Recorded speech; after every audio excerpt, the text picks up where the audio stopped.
निकलो और सीधे जाओ हिंद महासागर होते हुए बंगाल की खाड़ी में। तुम्हें किसी को नहीं मारना है, विक्रांत को मार के गिरा देना। अब देखिए, पनडुब्बियों को साइलेंट किलर कहा जाता है। हिटलर की सबसे बड़ी ताकत पनडुब्बी थी, पानी के नीचे रहती है, पता ही नहीं चलता कब मार के चल जाएगी। अब भारत को टेंशन हो गया, इससे जुड़ा भी तो मार के गिरा देगा। अब बहुत खतरनाक था, लेकिन इन चोट्टों ने जो बात किया यहां से, जैसे वो केरल को क्रॉस किए थे तो उन्होंने इनका एक तो रेडियो सिग्नल हमारे इंजीनियरों ने ट्रैक कर लिया। उस पर उन्होंने एक लुब्रिकेंट मांग रहे थे, जो लुब्रिकेंट जो होता है लिक्विड, वो केवल पनडुब्बी में प्रयोग होता है। तो भारत को पहले ही पता चल गया कि पीएनएस गाजी निकल चुकी है। अब मेन खतरा था विक्रांत को बचाना, क्योंकि अगर विक्रांत डूब जाता तो पूरी सेना का मनोबल डूब जाता, क्योंकि पूरी सेना का सबसे बड़ा हथियार था आईएनएस विक्रांत। इतना बड़ा था कि इसके ऊपर जो पानी वाली जहाज थी और इसके ऊपर एयरपोर्ट बनाया गया था, उस पर एयरफोर्स के जहाज उतरते थे और उन जहाजों को ये क्या करता था, ये घाटे लगा देता था ले जाके घाट पे, बांग्लादेश के घाट पे, और वहां से उड़ के बम गिरा के और उतर के सुस्ताता था। बहुते मारे हम ढाका में बम गिराए हैं। और ये इतना बड़ा था कि ना इसके पास खाने की कमी थी, ना राशन की कमी थी, ना आराम करने के लिए कोई दिक्कत था, ना ही इसके पास कोई भी डीजल पेट्रोल की कमी थी। इतना बड़ा था ही यहाँ पे, यहां से भीगना पहाड़ी तक था, उतना बड़ा यहाँ पे 200 मीटर इतना लंबा था, यहाँ पर बहुत ज्यादा था। अब बताइए, ये अब दिक्कत था यहाँ पे, इसको गिरा था। अब पीएनएस गाजी के पास क्षमता थी, वो डुबा देता विक्रांत को, विक्रांत नहीं बच पाता, क्योंकि वो अमेरिका का सबसे खतरनाक पनडुब्बी थी। अब भारत सरकार को डर हो गया, तो इसको क्या किया गया ना, विक्रांत को छुपा दिया गया। कहां छुपाया गया किसी को नहीं पता, बस हम आपको इंटरनल बताते हैं कि अंडमान निकोबार में था, बट हम वो नहीं बता सकते आपको कि अंडमान में कहां था, क्योंकि सबके लिए जिम्मेदारी होती है। जैसे आप किसी चीज को जानते हैं तो आप जानते हैं तो बहुत सारे लोग आपकी बातों को ध्यान नहीं देंगे, ना ही आप बातों को उतना पहुंचा सकते हैं। लेकिन हम अगर बोल देंगे तो बात पहुंच सकता है और आगे जाके दिक्कत हो जाएगा कहीं ना कहीं। तो उतना ही जानिए जितना बार आपका काम है, क्योंकि देश के प्रति हमारी भी जिम्मेदारी है। और हमको भले हम फौज में नहीं जा सके, लेकिन जिम्मेदारी एटिकेट्स आज भी पूरी तरह एक फौजी वाला है। वो अलग बात था कि हमारा मेडिकल में हाथ टेढ़ा है, नहीं तो आज हम भी उसी में गए रहते और आप लोग को एक और कहानी सुनने को मिलता कि एक और युद्ध हुआ था। हम लोग वेट करने वाले नहीं थे, लोग मार के निकलो यहाँ पर। तो कहां छुपा दिया गया, अंडमान निकोबार में। कहां छुपा गया, अंडमान निकोबार। और क्या किया जाए, तो इस पीएनएस गाजी को मारने के लिए डेप्थ चार्जरों की जरूरत थी। डेप्थ चार्जर एक ऐसा बम होता है जो ड्रम बराबर होता है, बहुत भारी होता है और नीचे जाकर ब्लास्ट करता है, और ब्लास्ट करता है तो इतना तेज पानी का झटका मारता है कि पनडुब्बी अंदर से पचक जाती है। समझा, जैसे पानी का झटका मारेगा ऐसे यहां पर, तो पनडुब्बी क्या होगी, पनडुब्बी की दीवारें ज्यादा मोटा तो बना नहीं सकते, भारी होगा धंस जाएगा, लोहे की होती है, ज्यादा मोटा जैसे दबेगा अंदर का कुछ इंस्ट्रूमेंट दबेगा, वायरिंग अलग होगा, कुछ ना कुछ ब्लास्ट कर जाएगा। अब हवाई जहाज है, हवाई जहाज अगर दब जाएगा तनी से तो गिरना उनको फिक्स है, नहीं समझ में। अब वो डेप्थ चार्जर जो था वो था केवल आईएनएस राजपूत के पास, और आईएनएस राजपूत का इंजन खराब था। वो सर्विसिंग के लिए आया था विशाखापट्टनम में। कहां था, विशाखापट्टनम। युद्ध दिमाग से जीता जाता है। तो नौसेना के अधिकारियों ने कहा कि एक काम करो, हल्ला कर दो ना कि आईएनएस विक्रांत विशाखापट्टनम आया है, ताकि पीएनएस गाजी खोजते खोजते उसको कहां आएगा, विशाखापट्टनम। अब विशाखापट्टनम में उनके अब्बा इंतजार कर रहे हैं आईएनएस राजपूत। तो अब हल्ला कैसे किया जाए, हल्ला ऐसा करना है, झूठ ऐसा बोलो कि सच लगे। तो क्या किया गया, आईएनएस विक्रांत पर जितने सैनिक तैनात थे उस समय 2500 फौजी थे, उन सबके घर पे मैसेज भेजा गया कि आईएनएस विक्रांत जो है विशाखापट्टनम आ रहा है। आईएनएस विक्रांत कहां आ रहा है, विशाखापट्टनम। जिनको जिनको अपनी फैमिली से मिलना है मिल लो, और सब लोग आ गए, लोग विशाखापट्टनम में हमारा मिलना, हमारा बबुआ पे कैप्टन हो लो, कोनो करे हमारा बाबू पे खाना बनाता है।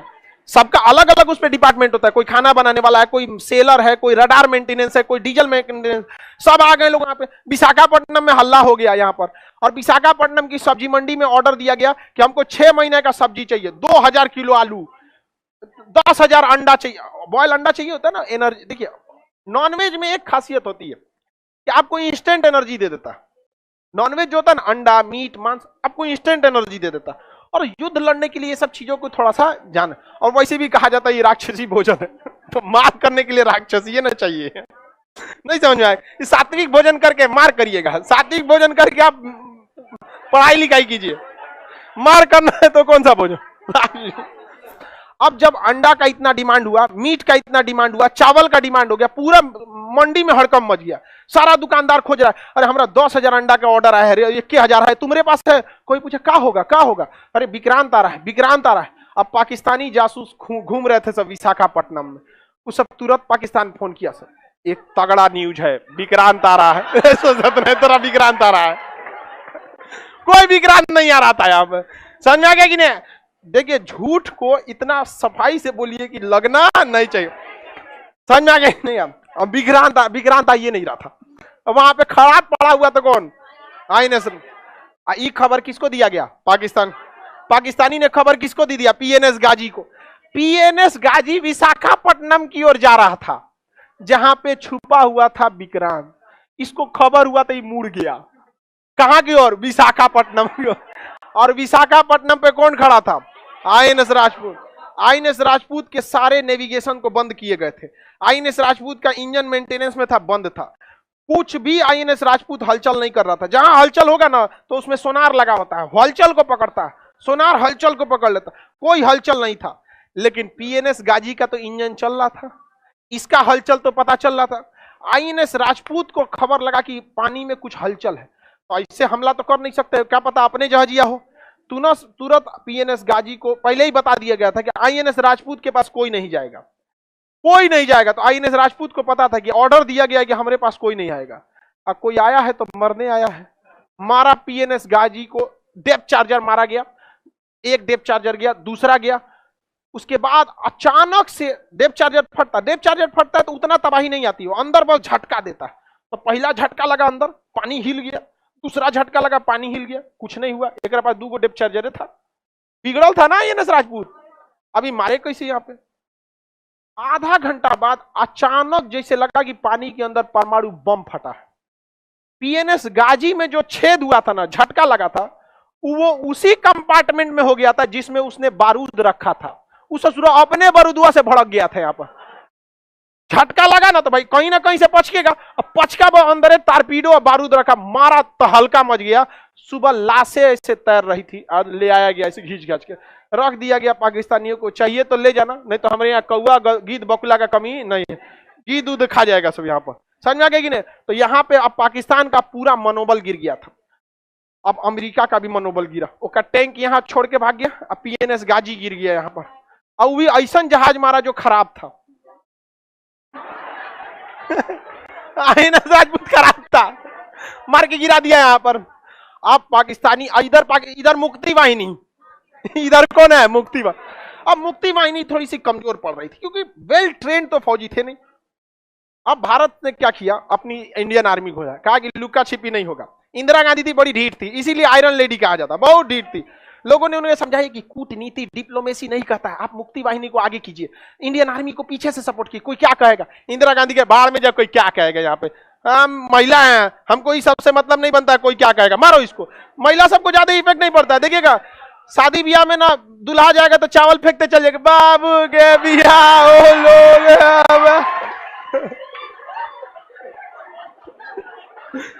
कोई फर्क नहीं पड़ता उसको, कोई कुछ चुका है, हमको क्या मतलब है। अच्छा बता, आप अपने पिताजी से कहिएगा या चाचा जी से कि बियाह हो रहा है, आप चावल फेंकते जाइए, थमा देगा लोटा आपको, फेंक तो बियाह हो लो निकल। लेकिन महिला सबको बस अपना टारगेट दिखता है, बबुआ का बियाह हो रहा है, मेरा राग अच्छा है या नहीं है, कोई क्या बूढ़ बूढ़े ले बाबू बियाह हो लो। हम तो समझने की कोशिश करते हैं कि आखिर ये बूढ़ी माता गा क्या रही हैं। समझ में नहीं आता है क्या गा रही है। हाँ? आप लोग को समझ में आता है? समझे में नहीं आता, लेकिन उनको बिलीव होता है कि एकदम लता मंगेशकर है वो। आप लोग को भी समझ में नहीं आता? तू लोग बूढ़ा होगी तो ऐसे ही करेगी लोग। तो इंदिरा गांधी कही गए लोग क्या कहेंगे क्या नहीं कहेंगे, मुक्ति वाहिनी लो, इंडियन आर्मी को तुरंत आदेश दी। मानेकशा से कहेंगे अब लड़िएगा ना, अरे हम पीछे कब हटे थे। मानेकशा कहेंगे एकदम एक नंबर, घुसा दिया इंडियन आर्मी अंदर। इंडियन आर्मी जो तहलका मचाई जिसका कोई हद नहीं। लेकिन इंडियन आर्मी का मेन मकसद बांग्लादेश को स्वतंत्र कराना था। जो यहाँ पे यहाँ के जो राज्यपाल थे, क्योंकि शेख मुजीबुर रहमान को तो गिरफ्तार कर लिया गया, तो राज्यपाल शासन लग जाता। राज्यपाल जो घर में थे, तो इंडियन आर्मी उनको नाश्ता करने के बहाने बाहर बुलाई और घरवा पे बम गिरा दी और उनको समझाई कि देखिए आपको बाहर निकाल के बम गिरा है। आज जोड़ लिया भाई हमें छोड़। अब बताइए उस इंसान पे कितना बुरा, उसका मनोबल कितना गिर जाएगा जिसको घर से बाहर निकाल के बम गिराई। घर देख रहा है कहाँ घर गिर गया है। अब उसकी पत्नी कर यार ये रे चोटा, तू सरेंडर करेगा कि हम तोरा मारे, हम यहाँ पे हम ना मर तो तोरे साथ, भाग यहाँ से यहाँ पे। अब भाई राज्यपाल के सरेंडर करने से सरेंडर थोड़ी हो जाता है। अब बिहार के राज्यपाल सरेंडर कर देंगे तो क्या बिहार सरेंडर हो जाएगा? राज्यपाल के हाथ में नहीं होता, लेकिन एक संकेत होता है ना कि तुम्हारा कमांडर गया काम से यहाँ पर। अब वहां पर काम किया सबसे जबरदस्त बीबीसी वालों ने। बीबीसी ये न्यूज वाले हैं सब, बीबीसी वाले ने। देखिए भारत सरकार ने क्या किया, पैरा कमांडोज को उतारा, पैरा कमांडो को। तो पैरा कमांडो जो पैरासूट से उतरते थे सब, उस पैरा कमांडो के बीच में जैसे उतरे लोग तो कीचड़ में फंस जाते थे। तो पैरा कमांडो भी अचानक आके हमला करने के लिए बहुत प्रसिद्ध होते हैं लोग, तो पैरा कमांडो उतारा गया। इसका खबर किसको लग गया? बीबीसी को। अब भारत की एक स्ट्रेटजी थी, पैरासूट से पुतला गिराना था, मतलब सेना नहीं पुतला। आई बीबीसी ने कह दिया कि 5000 कमांडो उतारे गए हैं। हवा से कितने कमांडर उतारे गए? पैरा कमांडो सबसे खतरनाक होते हैं, पूरी इंडियन आर्मी का सबसे खतरनाक पैरा एसएफ कमांडो होते हैं, जो ऑरेंज मैरून कलर का कैप पहनते हैं, पैरा कमांडो। उनका परेड भी अलग होता है। सारे लोग परेड जो करते हैं ना, ये कदम ताल पे करते हैं, अब वो नहीं, वो हथियार लेके वो कूद के ऐसे ऐसे उनका परेड होता है। वो कभी चलते नहीं है, पैरा कमांडो कभी भी आप परेड में ऐसे नहीं देखेंगे चलते हुए। यहाँ पर वो हमेशा हथियार लेके ऐसे और ऐसे ऐसे ऐसे ऐसे चलेंगे, जितना दूर जाना है उनको ऐसे ही कूदते जाते हैं। पैरा कमांडो उतारा गया किसको? पैरा एसएफ को, पैरा स्पेशल फोर्सेस को। उतरे थे तो 200-300, बाकी पुतला था, और पुतला भी था तो 200-250 पुतला था। बीबीसी वाला हल्ला कितना कर? 5000। और बीबीसी इतना बड़ा न्यूज चैनल है ना कि लोगों ने बिलीव कर लिया। पाकिस्तान वाला डर गया, समझा। मुक्ति वाहिनी मार रहा है, इंडियन आर्मी मार रही है, एयरफोर्स मार रही है, नेवी मार रही है, ये बचा था सब 5000 कूद गया। सो किसके घर पे कूदा है सब कोई इसको क्या पता।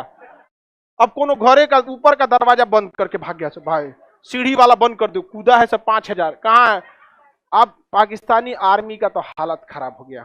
पाकिस्तान को लगा अब कुछ नहीं हो सकता है, तब ये अपने अब्बा को बुलाया, अमेरिका। अमेरिका को कहा कि हमारी जान बचा लीजिए, आपको जहां सेना का अड्डा कहना होगा हम यहां दे देंगे, यहां दे देंगे। आपका मन, आप हमारे घरे में रहिएगा, हमारे ससुराल में रह जाइएगा, कोई दिक्कत नहीं है। आपका मन करे तो आप जहां मन वहां रहिएगा, हमको कोई दिक्कत नहीं है। हम अपनी पत्नी वाला भी आपको कमरा दे देंगे, चलिए।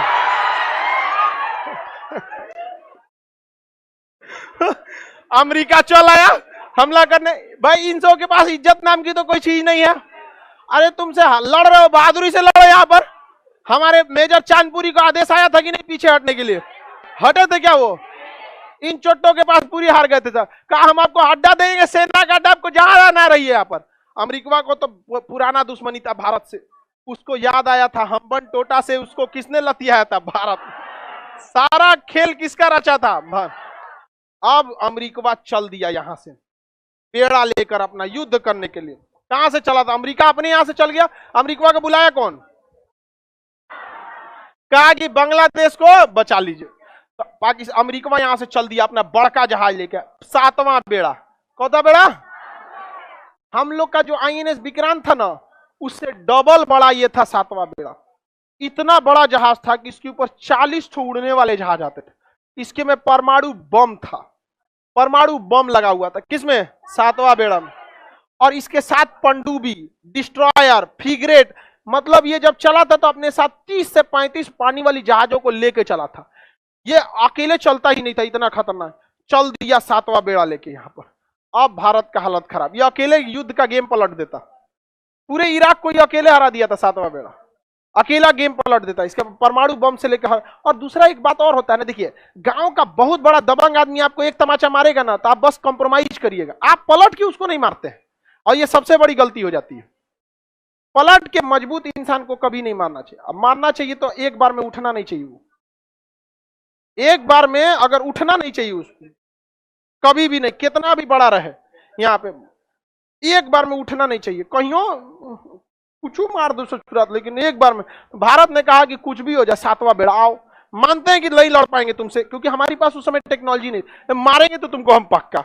ये चोट्टा अमेरिका ब्रिटेन को भी बुला लिया, चल चल चल मारे के हो लोग, चल चल चल चल। फ्रांस को भी बुला लिया, चल चल चल भारत के मारे को। आई चोट्टा आ गया सब। आज ये मोदी जी को बर्गर खिला रहा है सब, समझ में आ गया कि नहीं? पिज्जा खिलाता है सब, लेकिन ये चोट्टे मारने आए थे सब हम लोग को। इतिहास कोई भूल जाए, हम ना भूलने वाले हैं, कभी नहीं भूलना चाहिए इतिहास। ये हम मानते हैं कि हम लोग, मतलब हम लोग भी लिट्टे का मतलब हुआ था, युद्ध में सब कुछ दिया, लेकिन अमेरिका भी शरीफ नहीं है। युद्ध में कोई अंतरराष्ट्रीय रिलेशन में हम लोग को देश देखना है, शराफत नहीं, समझा गया ना? सब आया था सब मिल के मारने। इंदिरा गांधी के तो हालत खराब हो गया। इन्होंने कहा रसिया को, याद है कुछ? गइलो हमारा हालत खराब, ये सब लेके आई। चोट्टा बहुत कमीना होता है सब। पहले अमेरिका आएगा, फिर ब्रिटेन आएगा, फिर फ्रांस आएगा, उसके 29 देश आ जाएंगे सब नाटो सेना लेकर। अब बताइए 29 देशों से एक आदमी अकेले लड़ पाएगा? वो भी भारत जैसा उस समय 1971 में विकासशील देश, हमारे पास कुछ भी नहीं था उस समय, फैक्ट्री तक बढ़िया से नहीं थे। रूस ने कहा कोई दिक्कत नहीं, टेंशन न, हम भी भेजते। इसने भेज दिया अपना 40वां बेड़ा। 40वां बेड़ा आके हिंद महासागर में लग गया। 40वां बेड़ा के साथ जितने भी पनडुब्बियां थी, इसने उस समय 8-9 गो पनडुब्बी भेजा था, और हर पनडुब्बी में परमाणु हथियार थे सर। पनडुब्बी को रूस ने जानबूझ के पानी के ऊपर ले आ दिया कि देखो यहाँ पे, चारों ओर से सजा दिया, जहाज वहाज सब सजा दिया यहाँ पर। और विक्रांत को कहा कि निकलो अब तुम, कहां से? अंडमान निकोबार, मारो इसको धा के। अब भारतीय सेना पूरा समझ जाइए कि सुपर ओवर खेलने के लिए तैयार थी। इंडियन आर्मी चारों ओर से घेर ली, एयरफोर्स चारों ओर से घेर ली, नेवी घेर ली।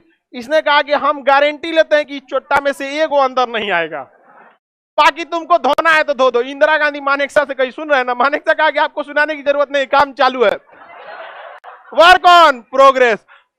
इतना मार मारा गया बांग्लादेशियों को जिसका कोई हद नहीं। और यहां आके खड़ा हो गया कौन सा? 40वां। अमेरिका यहां पहुंच गया, इसका बेड़ा 7वां बेड़ा।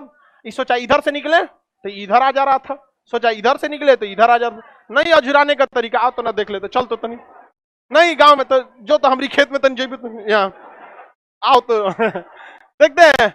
अब इसके ऊपर मिसाइलें तैनात थी, ऑटो एयर डिफेंस की मिसाइलें। इसके पास जो एयर डिफेंस S-400 अभी भी कितना तगड़ा, कोई आता है S-400 के आगे? कोई नहीं। इसने अपने एयर डिफेंस को एक्टिवेट कर दिया, और वो एयर डिफेंस इतना खतरनाक था कि 400 किलोमीटर के दायरे में कोई भी आएगा ना तो जहाज के कैप्टन को वार्निंग दे देगा कि आ गए हैं एक आदमी नाश्ता के लिए। 400 किलोमीटर दूर पहले कैप्टन को बता देगा कि खाना पीना छोड़ो, लग जाओ।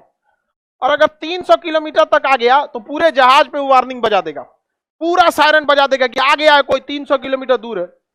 200 किलोमीटर पे रहेगा तो सीधा खबर भेज देगा मॉस्को कि चोट्टा कुछ नहीं किया है अभी तक। हम उसको 400 किलोमीटर से वार्निंग दे रहे हैं, अभी तक क्या नहीं किया यहाँ पे। और 100 किलोमीटर के दायरे में आएंगे तो कहेगा भाड़ में जाओ, मार देते हैं खुद। रूस ने पूरे अपने एयर डिफेंस को एक्टिवेट कर दिया और अमेरिका को बता दिया कि दम है तो आ जाओ। अमेरिका 400 किलोमीटर दूर से कह रहा था वापस चल जाओ, ठीक नहीं होगा। वापस चल जाओ, ठीक नहीं होगा। कहा, अमेरिका ने कहा कि हमारे पास 150 से ज्यादा परमाणु हथियार लेके आए हैं, छोड़ेंगे नहीं भारत को इस बार। हमेशा श्रीलंका समझाएगा, श्रीलंका से भगा दिया, नेपाल से भगा दिया, अब की नहीं जाएंगे हम, हमारे पास 150 से ज्यादा परमाणु हथियार है। रूस ने कहा कि जब हम चले थे तो हमें बहुत जल्दबाजी थी, इसलिए हम गिनती नहीं किए, लेकिन लगभग 300 से ज्यादा है।